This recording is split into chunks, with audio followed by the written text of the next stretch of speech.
Namaskar, Deviyo Sajjano. I will not be as presumptuous as Mr. Tiwari and suggest what you should do. In fact, I am here to collate all information and suggestions. मैं सर्वप्रथम तो आभार व्यक्त करना चाहूँगी कि मुझे इस कॉन्फ्रेंस में आमंत्रित किया गया और इस आमंत्रण के लिए विशेष रूप से तिवारी जी को और वर्ल्ड हिंदू कॉन्फ्रेंस को मेरी ओर से बहुत बहुत धन्यवाद। यहाँ आने का मेरा मात्र एक ही लक्ष्य था, एक ही निवेदन लेकर आप सबके बीच में आई हूँ।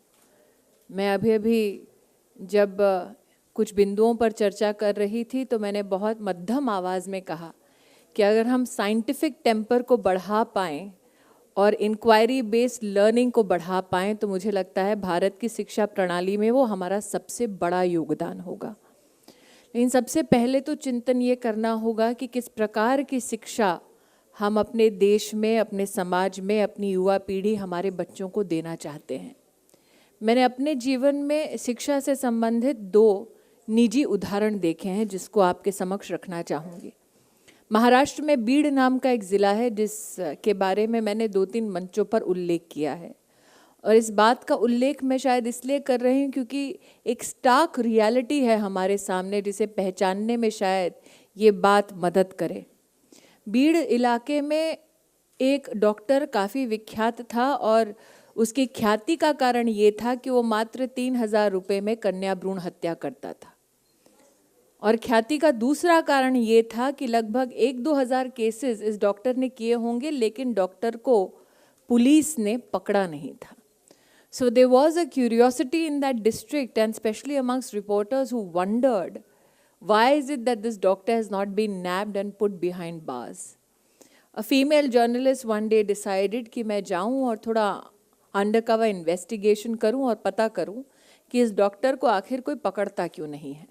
एक गर्भवती बहन के साथ ये महिला डॉक्टर के क्लिनिक में गई और उसने डॉक्टर के सामने प्रस्ताव दिया कि क्या मेरी सहेली के गर्भ में जो बच्ची पल रही है उसको मारने में आप हमारी सहायता करेंगे। और बड़ी सरलता से डॉक्टर ने कहा कि आप चिंता मत कीजिए, 3,000 रुपये रखिए और आपको आपकी परेशानी से मैं मुक्ति दे दूंगा। इस महिला ने उत्सुक होकर प्रश्न किया कि डॉक्टर साहब ये आप कब से कर रहे हैं। डॉक्टर ने भी बड़ा गंभीरता से और बड़े फ़क्र के साथ जवाब दिया कि चल रहा है सिलसिला 3-4 साल से। तो महिला पत्रकार ने पूछा कि कितने किए होंगे आज तक केसेस। डॉक्टर ने कहा 2-3 हज़ार, मैंने गिनती छोड़ दी है। तो इस महिला ने पूछा कि आपको आज तक किसी ने पकड़ा नहीं। उसने कहा नहीं, इंतज़ाम मैंने क्लिनिक में किया हुआ है। जब ये महिला पत्रकार ने कहा क्या इंतज़ाम, तो डॉक्टर ने कहा आइए आपको और आपकी सहेली को दिखा देता हूँ, आप चिंता मत कीजिए, पुलिस पकड़ेगी नहीं। ये सज्जन जब उन बहनों को लेकर गए कमरे की ओर, दरवाज़ा खोला तो बहनों को कहा अंदर झाँकिए। अंदर 6 कुत्ते बंधे थे। डॉक्टर ने कहा कि जब मैं एक महिला के गर्भ से उसकी बेटी का भ्रूण निकालता हूँ तो कुत्तों को खिला देता हूँ ताकि मेरे खिलाफ कोई एविडेंस ना बचे। जब मैंने उस महिला समाजसेवी के मुख से, वर्षा देशपांडे है उनका नाम, मेरी उनसे पुणे में भेंट हुई, जब मैंने उनके मुख से ये वाकया सुना तब मैंने सोचा कि वो कौन सा इंस्टीट्यूट होगा, वो कौन सा कॉलेज होगा, वो कौन सी यूनिवर्सिटी होगी जिससे डॉक्टर पढ़ा होगा। क्योंकि उस संस्थान ने इसे डॉक्टर तो बना दिया डिग्री देकर, लेकिन इंसान बनाना भूल गया। साथ ही पंजाब में एक महिला से मेरा परिचय हुआ और जब मैं मीडिया की दुनिया में काम किया करती थी तो इस महिला ने मुझसे कहा कि जब आप मेरा परिचय दें, मैं इनका इंटरव्यू लेने वाली थी, तो उन्होंने कहा मेरा परिचय दीजिएगा और कहिएगा कि I try to kill my daughter. मैंने इस महिला से कहा कि कोई भी माँ अपना ऐसा परिचय नहीं देती है। इस महिला ने कहा नहीं, ये मेरे जीवन का सत्य है और मैं सत्य से शर्माती नहीं, आप दीजिए ऐसा परिचय। मैंने जब महिला से कहा कि ऐसा क्यों परिचय देना चाहती हैं आप, तो उन्होंने कहा स्मृति जी मेरे जीवन का सत्य यह है कि 2 बेटियां थीं। पति ने कहा कि अगर तीसरी भी बेटी होगी तो घर में पनाह नहीं मिलेगी। तीसरी भी बेटी हुई तो मुझे अस्पताल से घर आने की अनुमति मेरे पति ने नहीं दी। मेरा भाई जब पति से मिलने गया तो पति और भाई के बीच में एक डील क्रैक हो गई। भाई ने पति को आश्वस्त कर दिया कि आप चिंता मत कीजिए, घर में आने के 24 घंटे बाद दीदी इस तीसरी का इंतज़ाम कर देगी। पति ने भी कहा ठीक है, अगर इंतज़ाम हो जाएगा तो 2 बेटियों के साथ तुम्हारी बहन यहाँ रह सकती है। इंतज़ाम कैसा? महिला ने ये निश्चय किया कि नवंबर दिसंबर की ठंड थी, वो अपनी 3 दिन की बेटी को मार देगी और कोई ऐसी प्रणाली में मारेगी ताकि पुलिस को भी शक न हो और समाज की भी सहानुभूति उसे मिले। उसने अपने घर के आंगन में एक चारपाई पे उस 3 दिन की बच्ची को बिना किसी वस्त्र के खाट पर रात को छोड़ दिया और सोचा कि ठंड में 3 दिन की बच्ची अब मर जाएगी, जोर जोर से मैं भी रोऊंगी ताकि समाज को, पुलिस को लगे कि मेरा कोई दोष नहीं है। बच्ची कब मरे इस इंतजार में वो महिला चौखट पर बैठी रही, लेकिन उसकी आंख लग गई और उठी तब जब सूरज निकलने वाला था। ये महिला डरते डरते चारपाई के पास गई क्योंकि बच्ची की किलकारियां, चिल्लाना, रोना सब बंद हो चुका था। लेकिन इस महिला ने जाकर देखा कि उसकी बेटी सर से लेकर पांव तक नीली थी लेकिन जिंदा थी। इस महिला ने मुझसे कहा कि स्मृति जी, उस दिन मैंने निश्चय किया कि अगर मेरी बेटी पूरी रात मौत से लड़ सकती है तो क्या मैं अपने पति से नहीं लड़ सकती। लेडीज एंड जेंटलमैन, ये महिला शिक्षित नहीं थी, लेकिन इसमें इंसानियत थी, इसमें इतनी समझ थी कि वो परखे कि जीवन में जब जब चुनौतियां आती हैं तो उन चुनौतियों को पार कैसे करना चाहिए। इसलिए आज मैं सबसे आग्रह करती हूँ कि आपके बीच जितने परामर्श के बिंदु आए उसमें एक बात का हम लोग ख्याल रखें कि हमारी शिक्षा प्रणाली मानवता का संस्कार कैसे दे हमारे विद्यार्थियों को। ये एक चिंतन का बिंदु अगर हो तो मैं आभारी रहूँगी। आज हमारे समक्ष डॉक्टर विजय भटकर जी हैं जो हमारे दिल्ली आईआईटी के चेयरमैन हैं। जब मैं मंत्री पद में जब मुझे दायित्व मिला तो मेरी डॉक्टर साहब से बातचीत हुई और उन्होंने कहा कि मेरे मन में एक ख्याल है, छोटा सा एक्सपेरिमेंट हम कर रहे हैं और वो एक्सपेरिमेंट है उन्नत भारत अभियान। एक छोटी सी वर्कशॉप थी दिल्ली आईआईटी में। अब आईआईटी उन्नत भारत अभियान कर रही है, ये भी एक दबा सा एक चर्चा का विषय बन गया। सबने कहा ये क्या अफलातूनी चीज़ है जो आईआईटी दिल्ली में हो रही है, जाकर देखिए। तो देखने पर पता चला कि जहाँ जहाँ आईआईटी स्थित हैं वो अपनी टेक्नोलॉजी, रूरल डेवलपमेंट, ग्रामीण क्षेत्रों के उत्पादन को बढ़ाने के लिए उनकी जितनी दरकार है, उनकी जो टेक्नोलॉजी नीड्स है उसको पूरा करने के लिए कैसे हम आईआईटीज़ के माध्यम से हमारे गाँव की मदद कर सकते हैं। उन्नत भारत अभियान एक छोटे से सभागार में एक आईआईटी की पहल थी और उन्होंने लगभग, अगर मेरी याददाश्त ठीक है, तो 80 एनजीओज़ को राष्ट्र भर से बुलाया था और उनसे परिचर्चा की थी। मैंने एक आग्रह किया कि डॉक्टर साहब, क्या हमें इसे राष्ट्रीय स्तर पर राष्ट्र को समर्पित कर एक राष्ट्रीय अभियान बना सकते हैं। डॉक्टर साहब ने कहा ये संभव है लेकिन पहल आपको करनी है। और मुझे खुशी है ये कहते हुए कि 11 नवंबर को जब राष्ट्र शिक्षा दिवस मना रहा था तब हमने उन्नत भारत अभियान को एक राष्ट्रीय स्वरूप देकर राष्ट्र की सभी सेंट्रल यूनिवर्सिटीज़, आईआईटीज़, आईआईएम्स को कहा कि हम एक राष्ट्रीय संकल्प लें कि हम कैसे अपनी लर्निंग सेंटर्स को एक्सपीरियंस के सेंटर्स भी बनाएं। क्योंकि जब जब भारत के इतिहास के बारे में चर्चा होती है तो लोग नालंदा का उल्लेख ज़रूर करते हैं, लेकिन डॉक्टर साहब ने मुझे याद दिलाया कि नालंदा का मात्र शिक्षा के संचार का दायित्व नहीं था। नालंदा यूनिवर्सिटी के आसपास जो 200 गांव थे वो भी संरक्षण में थे ताकि शिक्षा का, ज्ञान का संचार उन गांवों में हो और गांव में जितने लोग रहते हैं उनके जीवन में अच्छा परिवर्तन आए, ऐसा प्रयास नालंदा में किया गया। अब जब मैं इतिहास गिनाती हूँ तो कुछ लोग मेरे बारे में हेडलाइन बना देते हैं, but I have learn to live with that. आज मैं आपसे एक ही आग्रह करती हूँ कि हमारे इतिहास में शायद सब कुछ इतना खराब नहीं था जितना बताया जाता है।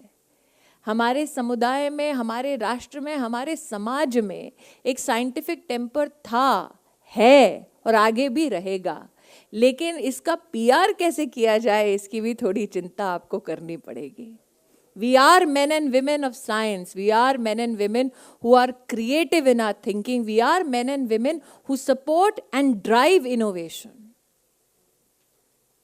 आज नचिकेत जी जब बोल रहे थे तो उन्होंने कहीं ना कहीं भाषा का उल्लेख किया।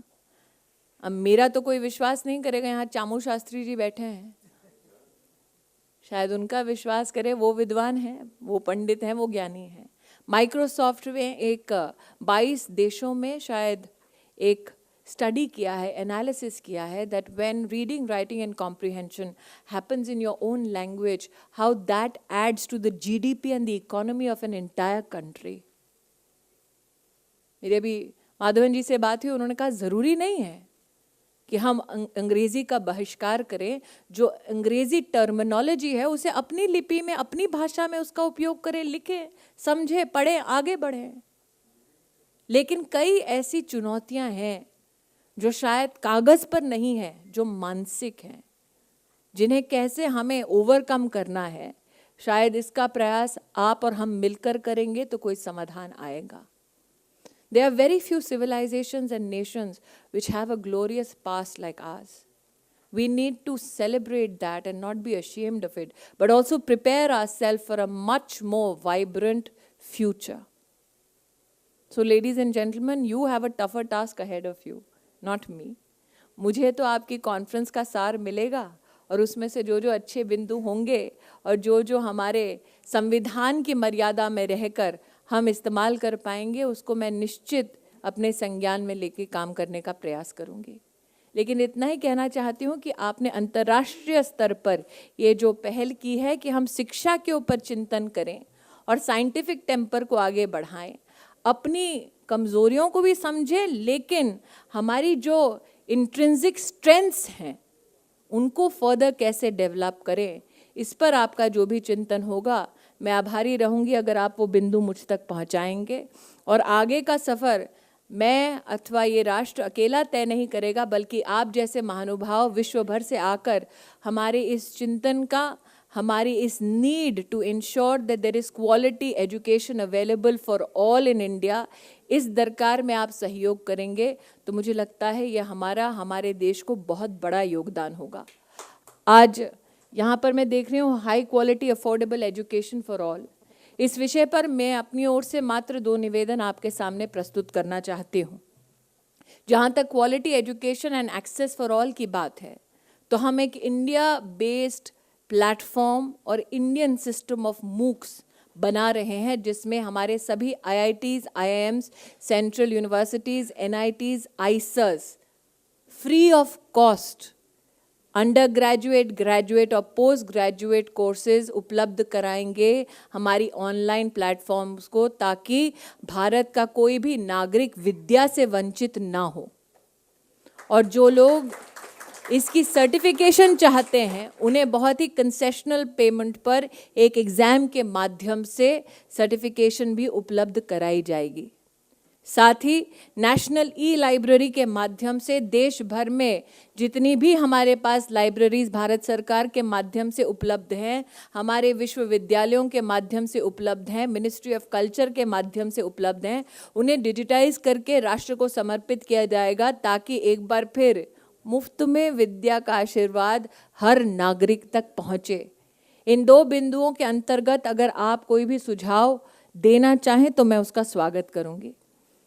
हमारे स्वतंत्र राष्ट्र के इतिहास में पहली बार हम choice based credit transfer system अगले एकेडमिक ईयर से हमारे देश में इम्प्लीमेंट करने का प्रयास कर रहे हैं। UGC ने अपने कमीशन में इसको पारित कर दिया है, ताकि हमारे स्टूडेंट्स को सीमलेस मोबिलिटी पूरे राष्ट्र में मिले।